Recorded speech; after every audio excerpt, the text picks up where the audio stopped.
I started to itch just thinking about it. I did my best to ignore how disgusting I was and focus on the singing and the accompanying hand signs. Or is that what Bof and Zoj wanted me to do, to deaden my disgust and become fascinated by foreign nursery songs from a land where everyone my height was confined to a cradle? It didn't matter. There wasn't much else I could do. I admit I didn't think of Cassie, mostly because I didn't want to imagine her looking at me in my present state. Besides, there was no backing track and no video, so it couldn't have been hypnosis. Not in the typical sense. The second song seemed to be about the weather, or maybe it was the Yamatoan alphabet. A circle and a semicircle hand could have been an O and a C. Then again, it could have been a sun and a moon. I wasn't sure. Did Yamatoa even use the same alphabet as us? I didn't think so. Maybe it was about shapes. The next song might have been about body parts or colors. People kept pointing to different clothes. Maybe it was about clothing? Hard to tell. The third one was definitely about animals. That's how I learned that not even onomatopoeias were universal. I saw fingers used to simulate horns and noses pushed up to be snouts, but heard nary a moo or an oink. The whole thing was mystifying in a sense, and I suspected that was the point. How easy it would have been to become conditioned by all of it. New rituals. New routines. New culture. Different language. You'll get the hang of it eventually, Mrs. Bof said to me with a smile and an overly friendly wink. I had the strangest feeling that she wasn't just talking about circle time. The next song started, and I was caught off guard when two hands scooped me up under the armpits. Omatsu o kan suru toki ga kimishita. Zoj had finished changing chairs and was now picking me up. I'd been so preoccupied trying to suss out the meaning of the songs that I'd become otherwise oblivious. Is everything here in Yamatoan? I asked once we were almost in the bathroom. A silly question. I'd walked into Bof's room enough times to know that this wasn't a language immersive classroom. The question was more of a way to inoffensively make my displeasure known. Zoj laid me down on the changing table, pulled the restraint over my chest and slipped my pants right off me. The elastic waistband and the wide leggings made it so my shoes stayed on. Just in case you wiggle. I don't want your nice white shorts to get dirty. Great. She was ignoring my pointless question. Typical.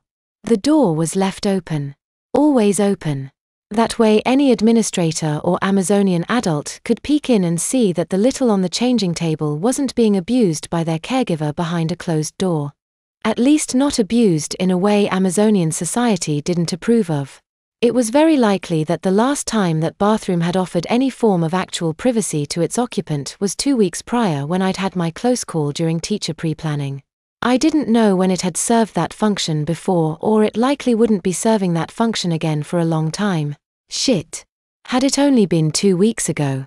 Let's clean the baby up, Zoj cooed at me while she pulled at the tabs on my absolutely putrid padding. I kept my mouth shut and made the mistake of staring up past the cooing and smiling face directly above me. I saw myself in the ceiling mirror, again. I still looked like every bit like a baby. More so with a brown lumpy smear in my diaper and a sailor suit top just above. The reflection did more than to hammer home how the giants now saw me. It also caused me to, reflect. When you're an adult, there's something that feels fundamentally off about laying down and getting your ass wiped for you. I stopped staring at my privates and found myself staring more and more at my hands of all things. What did I do with my hands? If I had been allowed the simple autonomy to bend over, I could have at least rested them on my knees. What now? Looking in the mirror, leaving them by my side felt awkward for some reason. I tried crossing my arms, but the mirror showed me just looking like a sulking child, to be taken no more seriously than pouting Jesse in his shortalls. I put them behind my head, but that looked like I was luxuriating as the old diaper was disposed of and its replacement unfolded. Resting them on my stomach just looked compliant and comfortable, something I was decidedly not. Pulling on the straps would have been an exercise in futility besides being definitively bad behavior. My pulse quickened as my frustration built. I couldn't stop looking at myself. It was either look at my own bum as Zoj's gloved fingers dipped in a jar of rash cream and spread them on my cheeks, cooing at me in a foreign language, or cover my face in shame, which of course would have been interpreted as me playing peekaboo. I was too wound up to close my eyes. The thought of Mrs. Zoj dangling plastic keys over my head and me gleefully reaching up just to keep my digits busy bust into my brain.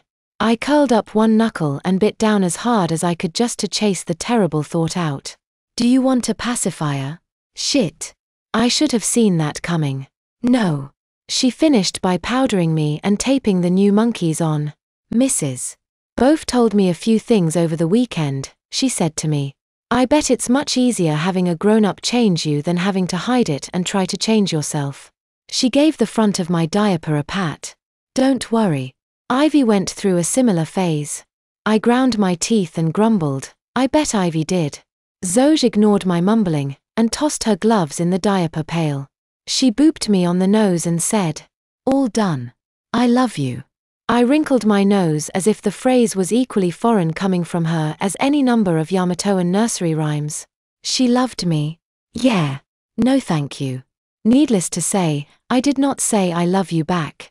The restraint came off and I was quickly scooped back up onto Zoj's hip. Alarm bells started ringing in my head. Zoj hadn't put my pants back on. What about my dash? I started to ask. We're not going back outside until lunch, Ivy's mommy told me. I'll change you right before we go to the cafeteria and put them back on, then she added, if you need it. So it was either let myself be paraded around pantless or give up on holding it in until at least after lunch. There weren't any delusions of me having the slightest choice this day. Typical. Zoj sat me down on my feet back in the semicircle she'd plucked me up from. My hairless legs were exposed down to my socks and the white and navy trimmed shirt barely skimmed the top of my diaper. Foolishly, I yanked down the front, even though I knew it would accomplish literally nothing in terms of modesty. At least I'd found something to do with my hands. A few of the girls looked at each other knowingly and giggled behind their palms. A few of the boys, too.